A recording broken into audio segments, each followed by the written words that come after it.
If we are happy, that's what counts. In fact, what does it matter almost to have a good body without consciousness? We wouldn't know we have a good body. What does it matter to be wealthy and be in love or have love and lots of knowledge if we are not conscious? So consciousness is the screen on which the whole movie of life is happening.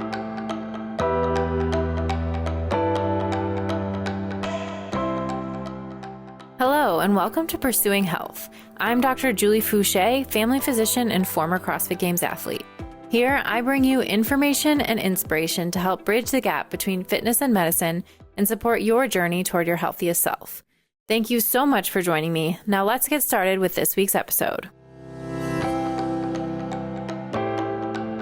Welcome back to Pursuing Health. I am so excited to be here today. I have the great honor of being here today with Dr. Tony Nader, who is a globally recognized expert in the science of consciousness and human development. He received his medical degree and trained in internal medicine and psychiatry and completed his Ph.D. in neuroscience at Harvard University and MIT. He is the head of the Transcendental Meditation organization globally and the successor to Maharishi Mahesh Yogi. His interest to explore the full potential of the human physiology and the human mind have led him also to study and conduct research on ancient and modern techniques of self-development. His research has been published in numerous scientific journals. He is a best-selling author and has discussed his expertise at academic institutions, including Harvard and Stanford University. And his latest book, Consciousness is All There Is, has recently been released on August 6th. So I am so excited for this conversation. Thank you for joining me, Dr. Nader. Thank you for having me, Dr. Julie. Wonderful. And this is a personal conversation for me too. I have been doing the podcast for quite some time, but I think this is our first conversation really diving into consciousness and meditation. Although it has personally been a journey of mine for many years. And over my own personal growth journey, I've explored different types of meditation, but really was very lucky to be exposed to Transcendental Meditation and be trained. We have a beautiful center here in Lexington, Kentucky, about 2 years ago, I think, a little more than 2 years ago. And so that has been my primary mode of meditation for the last 2 years. So it's really an honor to be able to meet you and to talk about this today. My pleasure and honor. It's great to talk to you. And you have such an interesting background, truly blending this science and spirituality and, coming into this as a medical doctor, as a research scientist, I think is so fascinating. But I would love to hear a little bit of your background. First, what drew you to study medicine, to study psychiatry, neuroscience, and then how did you learn about transcendental meditation, or how did that start to become part of your life as well? My journey, like everyone, is a combination of factors. Medicine in my family is a tradition, and so I almost had no choice but to go to medicine. But I really embraced it because I wanted to understand human behavior and human thinking and how we can make life better for everyone. And I thought medicine, which will help through the physiology, balancing it and balancing the nervous system, make us do the right things if we are balanced and healthy and happy in the physiological level. And so I thought what to do better than study medicine, study human physiology. And so I went through that. At the same time, I had been interested in the mind. And because mind and body relationship was also an enigma at that time. What is mind? What is body? Do we have two things, or is it one creating the other? Most likely, is it the body creating the mind, and the mind is the result of the nervous system? But we have something that is mental that has no way to kind of explain it from a mechanical physics and biology and physiology. So I researched in my studies during medical school and before the different techniques that help us fathom the mind. And at that time, I learned Transcendental Meditation, which gave me the chance to dive deep within and experience finer levels of the mind, and what I would call enlarge and enliven and expand my consciousness, my awareness. And so I felt that there was a powerful effect also from consciousness on the physiology, on the ability to be healthy and happy and do things right, which after all I felt were the most important thing, because we live our lives through our awareness. If we are happy, that's what counts. In fact, what does it matter almost to have a good body without consciousness? We wouldn't know we have a good body.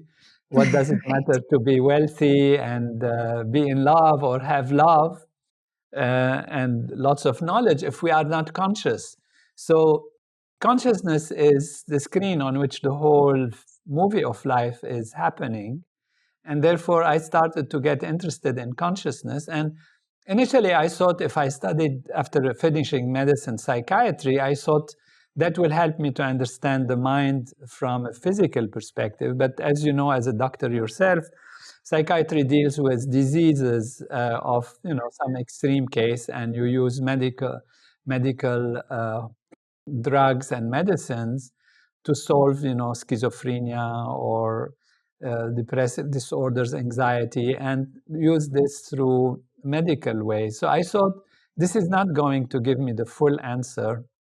I was still pursuing understanding things from a physiological, chemical perspective, even though I really understood that the consciousness has something very important. But I was still thinking that consciousness maybe is a product of the nervous system. And so I thought maybe I go into research, and instead of psychiatry, I study neurology, and I do research on the brain. So I was happy, lucky to be accepted at MIT and Harvard and to do research on the brain. My Ph.D. is in brain and cognitive science, which really associates how the brain works so that we have ability to hear, to sense. How do we have our ability to recognize things or have feelings based on the brain and all of that. At that time, Maharishi Mahesh Yogi, who is the founder of Transcendental Meditation, which is a technique that comes from thousands of years back, it's really a supreme technique of yoga, the mental yoga.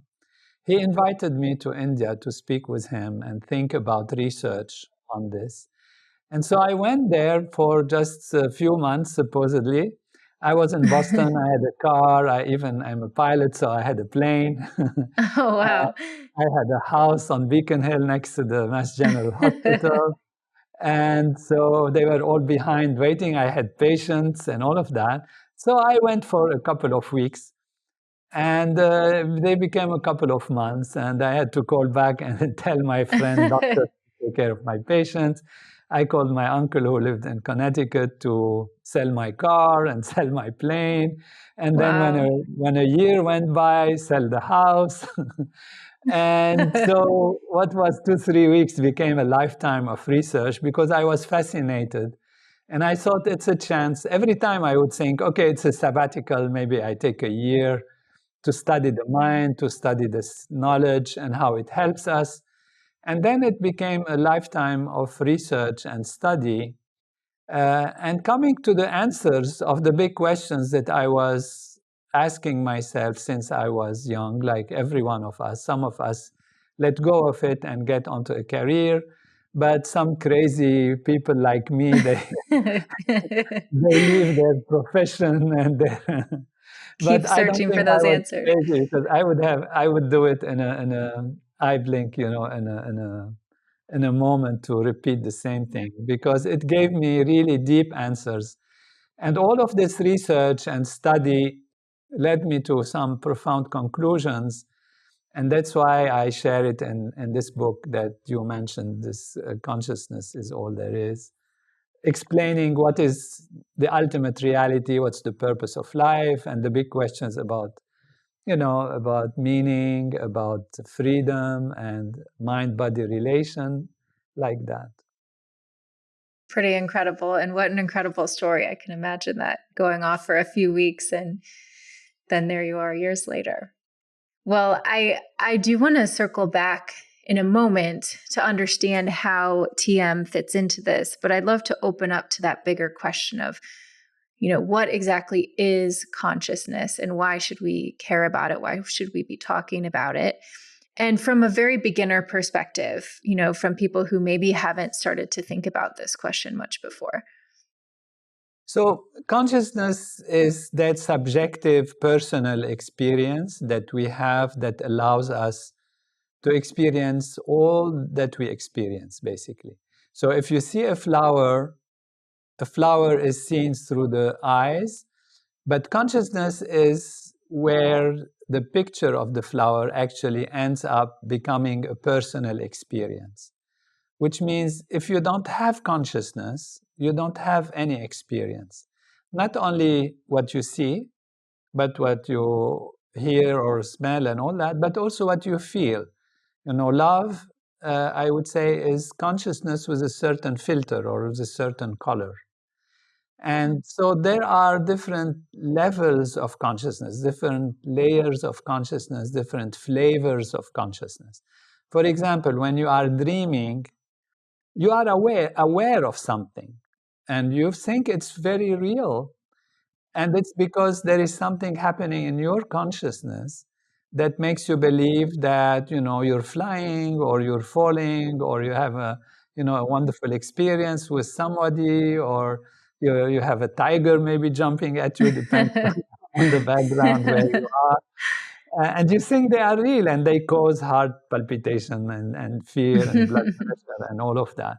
So that's also a kind of a state of consciousness. So consciousness has different states, has different qualities, have different flavors. In sleep, for example, you're not aware of anything. So awareness is not there, but consciousness as a whole, I say that it is also there, because the body is ready to wake up if you make a strong noise, for example, and and if you are somebody pinches you or does something, you wake up. That means your body has some level of consciousness, but it's different than the dream. It's different than the waking state. And even in the waking state, we think always, oh, we are conscious, we are the same conscious person. But actually, when we look at it carefully, we can have different levels of consciousness. We can be drowsy, we can be sleepy, we can be depressed, we can be afraid, and then we have narrow vision. We can be feeling good and happy and expanding, having rested well. So our consciousness is broader. We can see things in a much bigger, much better picture. We're not upset with a small thing because our consciousness is expanding. So these are the consciousness levels that we experience as humans. But consciousness as a whole, and that is where we come to the big philosophical question. Is it the product of a nervous system? Is it just because we humans have a nervous system that kind of somehow creates consciousness? And is it only our own, quality, our own advantage as humans, or is it also in animals? To what extent it's in animals? And since we see in humans gradations of consciousness, maybe the animals also have gradations of consciousness. Some animals have higher consciousness and others have lower consciousness. And so this led me to think that consciousness is on a spectrum, on a range. It is not just human-like consciousness. And that is very important in understanding basically what consciousness is truly, and realizing that consciousness is on a range of things. Because if we want to think consciousness is just like humans, then we lose the point and we lose the true reality. Consciousness expands to animals, to trees, to plants, and to even inanimate objects. But it is not, again, I'm repeating maybe many times, it is not human-like in the cat. It might have some qualities of human-like, but it's not fully human-like. Maybe the cat doesn't recognize itself when it looks in the mirror, and we know it doesn't. And there are studies that show that it doesn't do that. And maybe some other animals have a self-awareness. So as you go down into the spectrum, you have less and less consciousness. And then I define consciousness then as any sensing, any detecting, any reacting to anything is one aspect of consciousness, in fact. And so that takes us to the question, the big question, where this consciousness comes from. Okay, so my theory, what I like to present, and my conviction based on research, based on study, based on comparative analysis, and based on empirical findings, which means actual research with control groups, and based on its explanatory power, you know, I project and I suggest and I hypothesize that consciousness is primary. Consciousness is like a field, and that field is beyond space and time. It is infinite, it is not limited, and it exists by itself. It is not something physical. It's something that is non-material, non-physical, and it exists by itself. And you can say it's like an ocean that has no boundaries. Of course, it's not an ocean made out of water because it's not material or physical. It's just a field like an electromagnetic field or something that just is. And then all these specific consciousnesses, my consciousness, the consciousness of the cat, the tree, the dog, whatever, are different ways of experiencing that ocean of consciousness. So the ocean of consciousness has waves. If you jump up on the wave and sit on the wave, and your vision is so tiny that you can only see the wave, you think that's all there is. But if you transcend, that's how we come back to transcendental meditation. If you go beyond the wave, the surface wave, and dive deep, you will find there is an ocean that actually creates the waves. So the different individual consciousnesses and qualities of consciousness are depending on individual ability to experience different aspects of consciousness. That's how we have the absolute consciousness and we have the specific consciousnesses that are on a range from almost nothing, like the consciousness of an elementary particle is absolutely almost nothing consciousness, but it still reacts to another particle. And we are saying, well, that's how you can be minimally reactive or minimally sensitive. But of course, the particle doesn't know it's a particle, have no idea what a particle is, doesn't know it exists, it has no sense of self-referral. It's just a meager, minor level of consciousness. And then you build it up. You build it up, greater consciousness through the animal kingdom. And then humans have a more ability to be conscious of more things.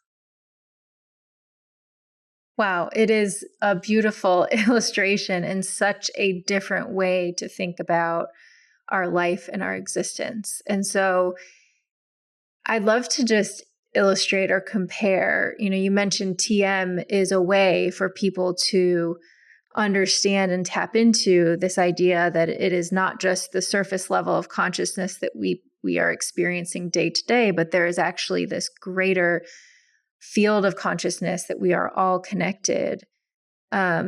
And it's a different way to live. It's a different way to see life. And so could you illustrate that for us? What would be the difference in terms of the way of living for someone who's just up here on the surface all the time versus someone who understands this definition of consciousness and is able to then tap into that larger field? It really depends on your vision, your ability to see, not through the eyes, but through the experience. And that is what we call either narrow consciousness or broad consciousness with broad awareness. to take the metaphor again and illustrate it, because that usually helps imagining things better. So, of course, metaphors have their limitations, but still they help a lot in figuring out something. If you are sitting on a wave in a little boat or little, you are small, suppose, and the wave is huge. A Not little you, raft, I know yeah. you are big, but if we imagine ourselves as small, and that our vision is not seeing far, it's just short-sighted, and we can see only very little and nearby.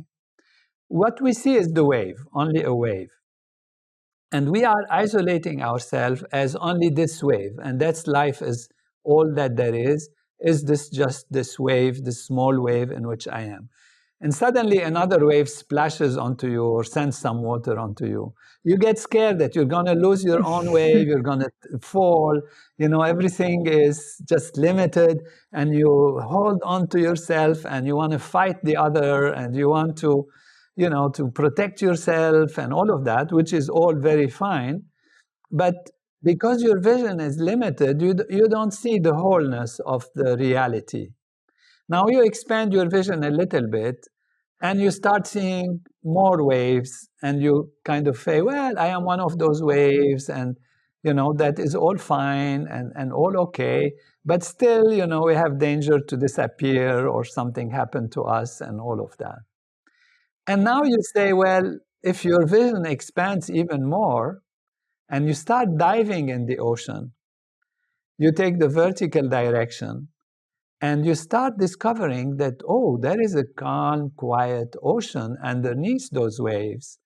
And it's the ocean that actually creates all the waves. Then you go to the depths of who you truly are within ourselves. So now we pass from the metaphor to the experience.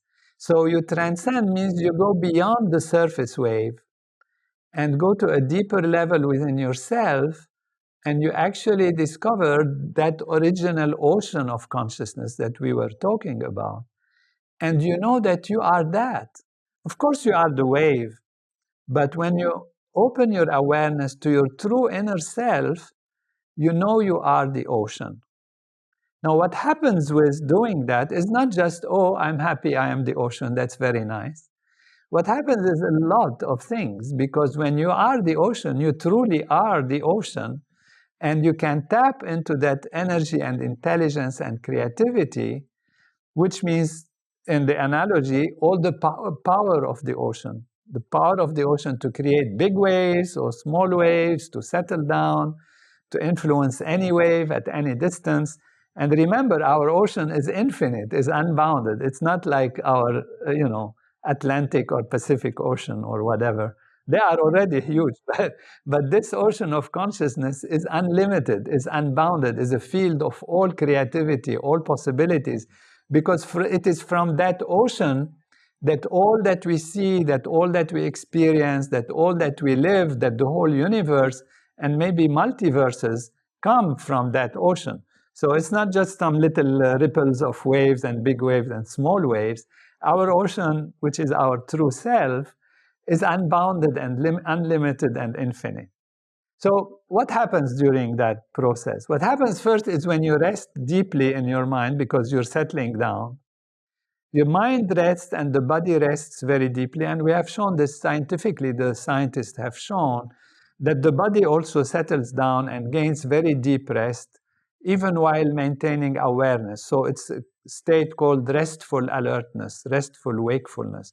So you're very rested, very alert at the same time.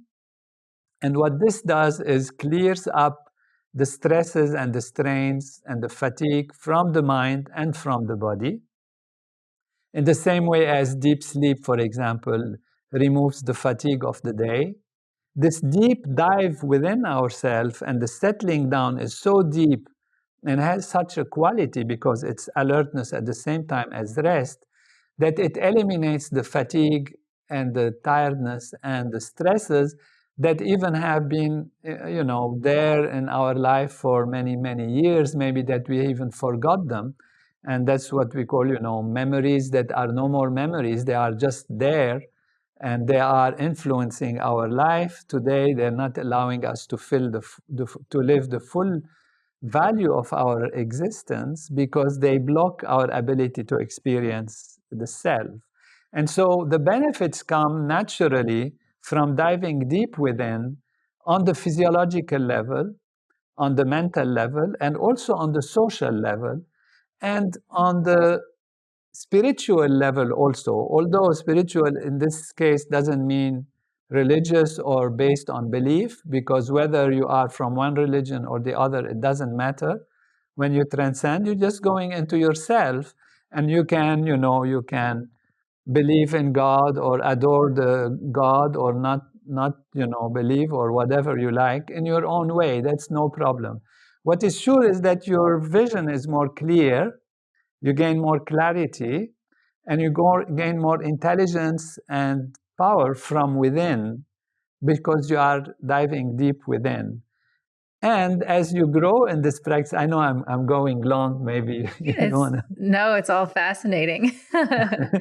As you go along with that, with a long time, you actually start seeing that all the ripples and all the waves are only yourself. And that gives a great feeling of peace and harmony, because everything is now yourself from an experiential level, not only from an intellectual level.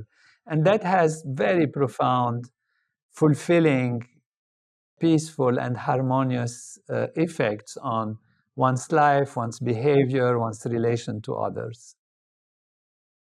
Wow, so many questions that are popping up as you're speaking about this. I think one that you mentioned is this: it is very experiential, and it's hard to understand until you've experienced it. Even if there is so much science and technical knowledge out there, it is something to experience on a personal level. And I think for people listening, a lot of my listeners do CrossFit, and they can maybe relate to that, in that you could read about CrossFit, you could see it, but until you actually do it, you don't really understand what it is.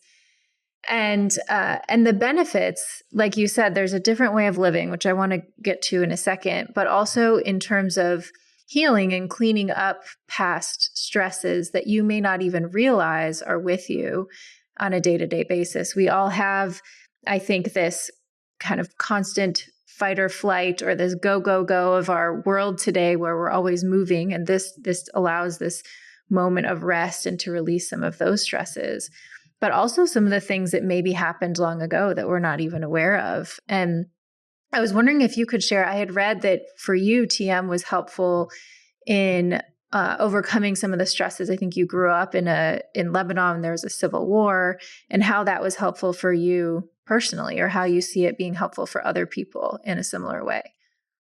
Yeah, absolutely. That was a determining also factor. As I was in medical school, beginning medical school, there was a civil war that started. And in the emergency room, I had to face very, very hard situations, very hard.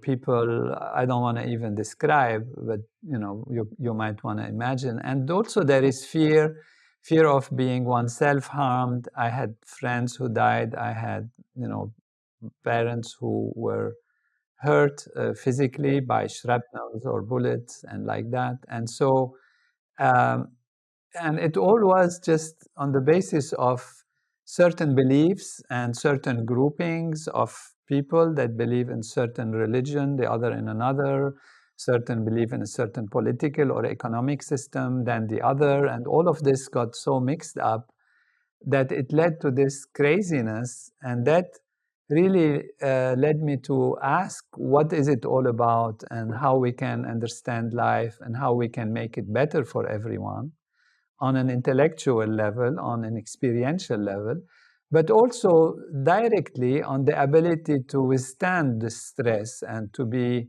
maintaining my inner resilience and balance and ability to face this situation.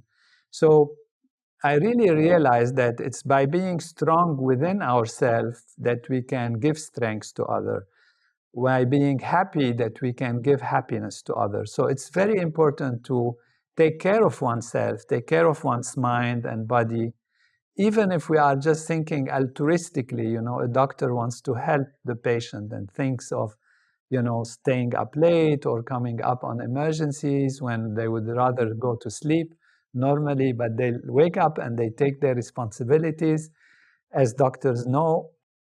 And for that, it requires that we are well within taking care of ourselves. So transcendental meditation helped me a lot in this situation.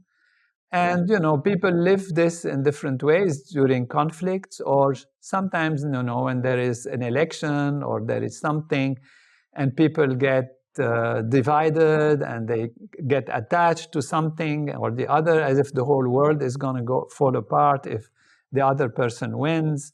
And you want this thing and you get anxiety. And it seems there is now a new syndrome called election stress syndrome. It's Yes. like PTSD, post-traumatic stress, but they're analyzing it. And it seems in 2016 in the US was like influencing 40% of the people. And 2020, it was as many as, I think, 50, 60%.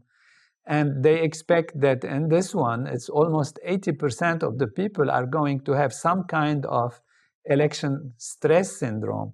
I don't know the exact numbers, but these are approximate, and they are within these ranges. And so it's very important to cultivate resilience, cultivate strengths within, and be able to withstand situations and face circumstances, no matter what party or whatever happens. We need clarity, we need inner peace from ourselves, and then we choose whoever we want to choose, but protect yourself first, so that you actually choose in the best way that suits you, not on the basis of noise and all kinds of factors. And so we're going to have a program which is called Meditate America on September 12th. And we'll have a number of dignitaries and important people and celebrities coming in New York to actually inspire people during that time to go back to themselves and heal themselves and be resilient, and then expect the best even in the outer results, so that there is, at least we don't lose our balance due to whatever outside events are happening. Wow, that is incredible. And yes, what a different experience we might all have if we were all practicing transcendental meditation during such a stressful time like this election. Wow. What on the topic of syndromes or physical symptoms, disease states, what do we know about the impact of practicing TM on our physical health? Well, the research on TM is very extensive. There are about 600 very well documented and controlled scientific studies. Most of them are published in peer-reviewed journals that show the effects on blood pressure, for example, on heart disease and on stroke, etc., and prevention of these, and many, many studies on different aspects of stress, cortisol level, skin resistance, heart rate, breathing rate. All of these indicate less stress. And even the blood flow goes from the parts of the brain that deal with stress and are stressed, which are in the limbic system and the amygdala. We see that when you practice transcendental meditation, the blood flow moves to the frontal cortex and the upper part of the brain, which is the executive part, which shows that you have broader comprehension. And there is electroencephalographic changes that show coherence between front and back, right and left. So, there's effects on asthma, on different studies that have been done on many, many factors that show that there is personal improvement.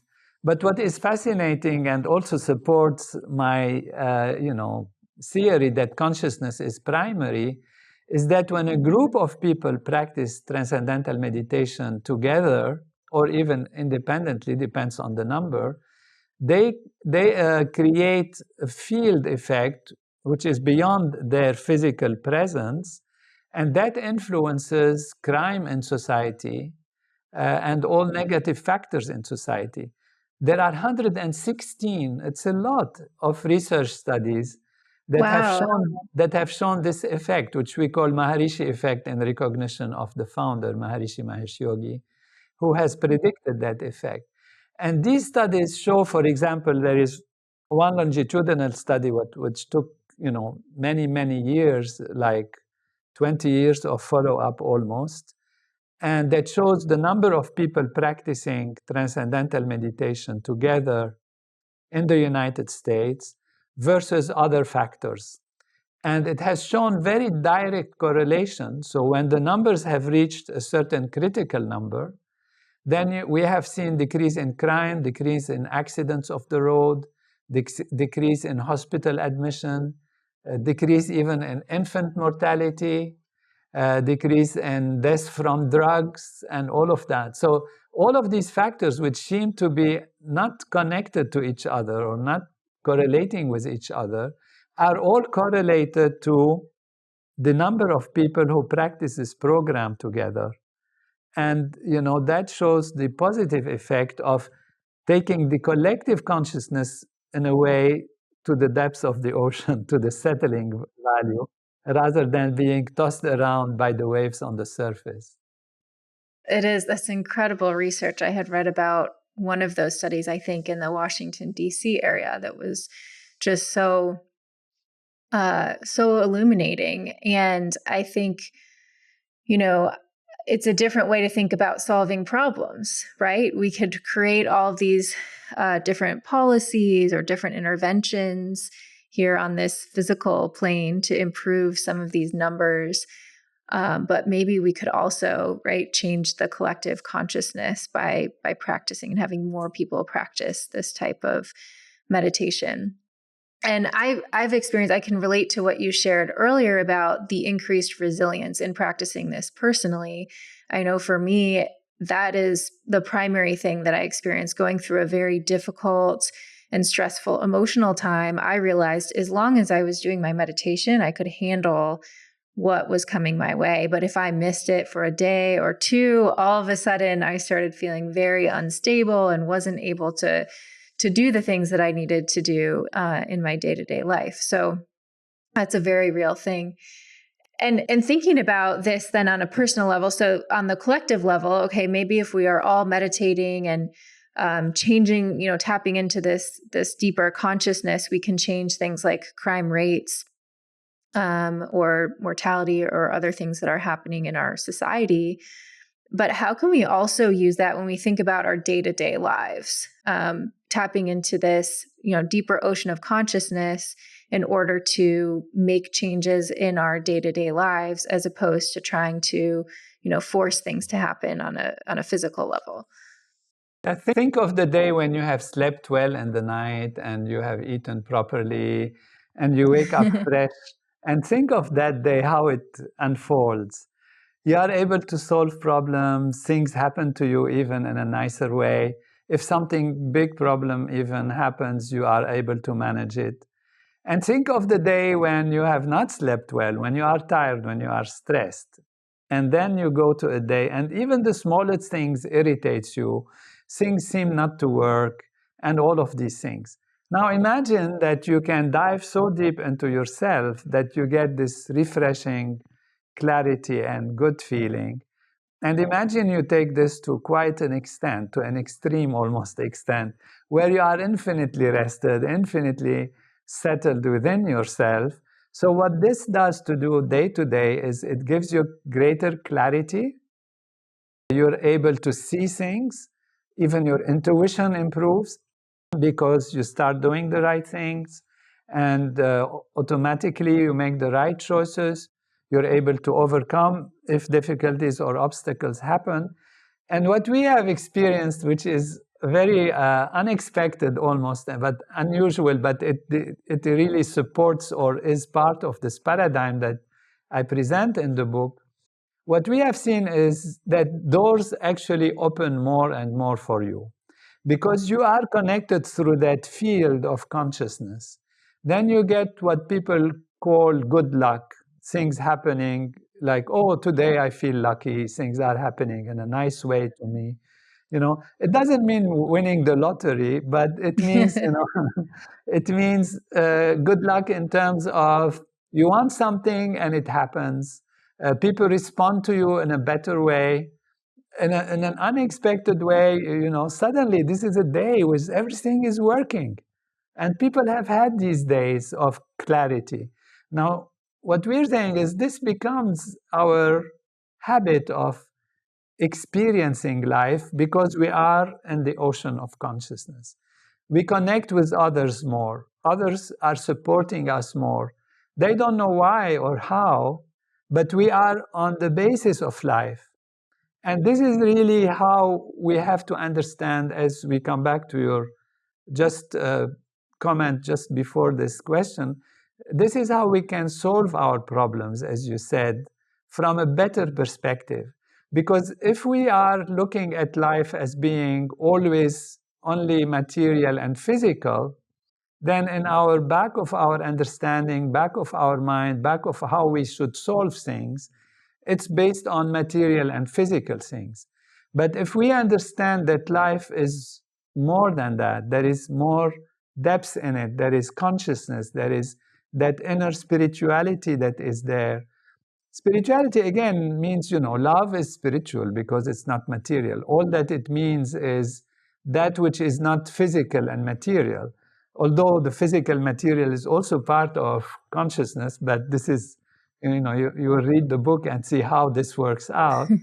But when we have a vision of reality that is complete, that shows us the meaning of life, which is on the basis of expanding consciousness, expanding of our awareness, growing in unity with everything, going deeper and knowing we are the ocean and everything else and everyone else is the ocean, then we kind of relax. Yes, there is not the other wave that's going to crush me and destroy me. I am the ocean and I am the other wave, and they can be full and they can survive and be happy. I am in the ocean. What does it, it doesn't touch me in a sense because I am that which upholds all of this. Mm-hmm. It's beautiful. It's a beautiful way to live and experience life. And I think, like you said, this is independent of any religion or any other specific way of, or yes, any religion or faith, but something that can be tapped into. You think about concepts like prayer or manifestation are really based on this idea of tapping into that deeper level of consciousness to then, bring things into reality. And there's now so much science behind this. I think that a lot of people hear concepts like that and they think, oh, that's woo woo. It's not scientific, and they don't want to hear about it. But I think we're seeing this movement of more and more people, because there's more science to understand it, being open to these concepts, which is why I appreciate so much the perspective that you bring in your teachings and your writings. And, seeing people even like, someone like Andrew Huberman, who is known as a scientist and a biohacker. I saw a video clip of him talking about using prayer, and for things that happen in his life, using prayer that he couldn't biohack his way into. And so, I think it's just a very exciting time where more and more people are open to learning about this and understanding it and using it. And then on a collective level, hopefully we can tap into that and really create some positive change in our world. Beautifully said. Absolutely. That's the whole idea of my book, just what you said. Wow. Well, and to explain how it works and why it works like that yes. on the basis of evidence and research and physics and experience and logic and analogies and all of that. Mm-hmm. Well, as we get ready to wrap up and close, I would love for you to just describe for us a little bit of the mission, the larger purpose, the larger mission? You've referenced it a few times talking, but why you do this work, and also of TM and the mission that was set out by Maharishi. And how do you hope that this work will continue to be actualized in the world? The mission, if you like, is to bring to light that which is real and dispel the darkness which hides and allows us to see things that are not real as if they are real. So it's really bringing the light of knowledge to dispel the darkness of ignorance. And ignorance really means to assume that everything is physical and material. That is the ultimate ignorance, really. We ignore ourselves, we ignore who we are. We think we are that individual small thing that is, thrown in this world, and it has to struggle and strive and suffer and all of that. And that is because we don't know who we truly are. By transcending and knowing mentally, experientially, intellectually also will help, because it will help to explain the experience. Then we know who we are. And as we know who we are, we grow in greater fulfillment and happiness within, because we are in touch with reality. If you live in a non-real world and that thing not real, you are, it's like people in a dark room. They fall and they kick each other and they fall on each other and they are angry with each other. But what can they do? The one is walking and doesn't see the other, though they hit the other by mistake. It's not even intentionally. But then it becomes intentional, because they're afraid. They start pushing, they start pulling. And if you bring the light and show the path, then fine, everybody finds their way and find their path. So the mission is to bring the light of knowledge, the light of consciousness, dispel the darkness and ignorance, and the rest will be automatic. People will have to live their own culture, their own beliefs, their own language, their own style of living, whatever. This is the richness of life on the surface. But if we know all that we are the field that nourishes all those outer experiences and establish our consciousness on that level, then we can have peace and harmony and happiness. So the ultimate mission is happiness and fulfillment for every individual, peace and harmony and invincibility to every nation and to every people, all good to everyone and none good to no one. That is beautiful. And for anyone who, it sounds like, oh, this is such a pie in the sky mission.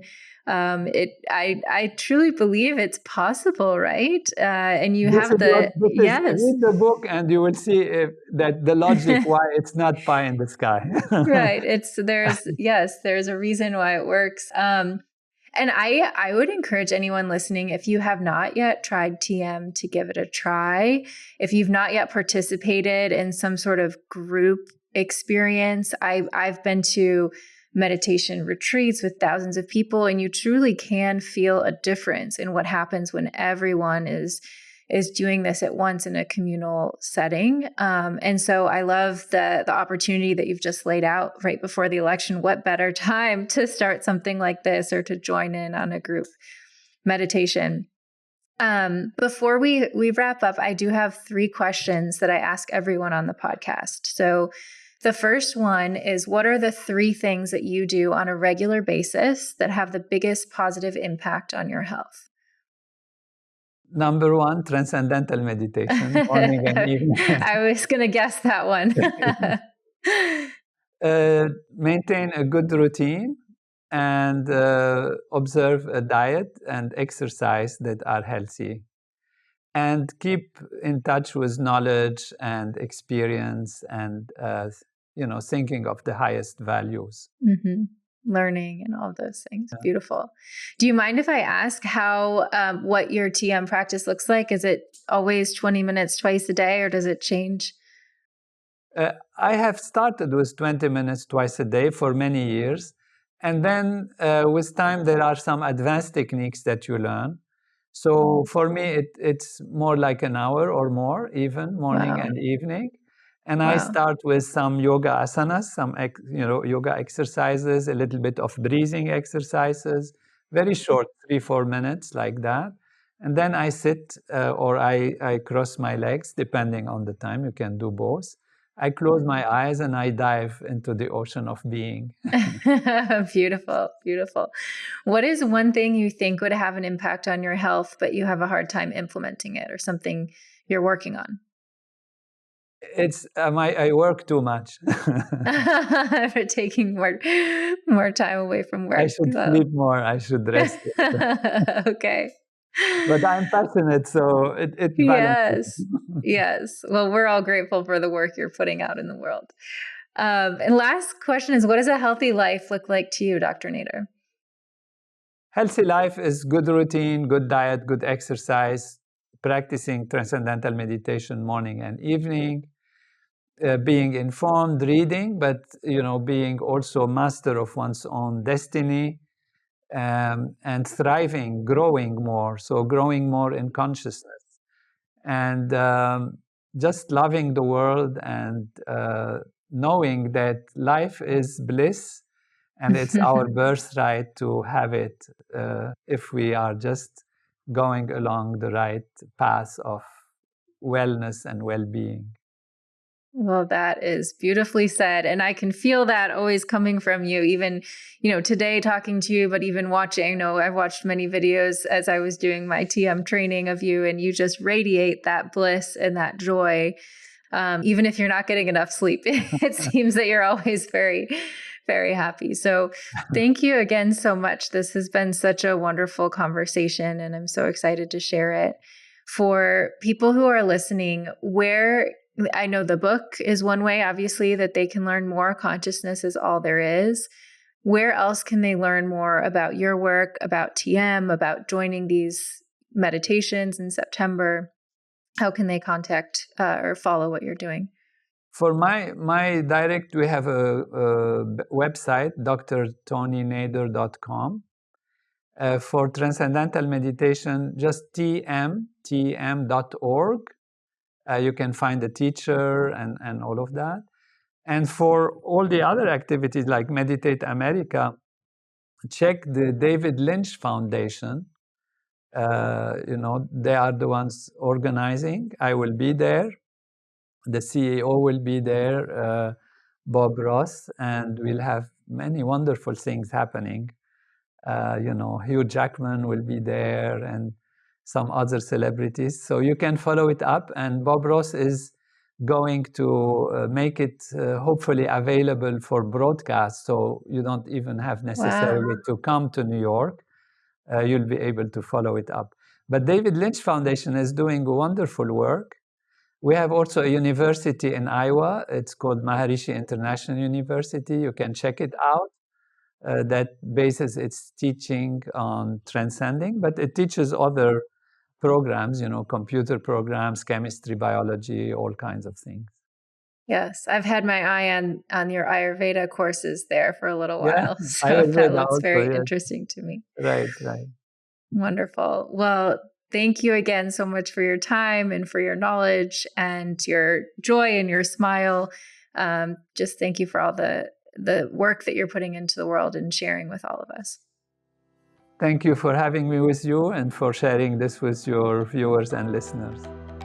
Thanks so much for tuning in. If you enjoy listening to the podcast, please consider subscribing and giving it a 5-star rating on iTunes. It really does help to get the word out to more people.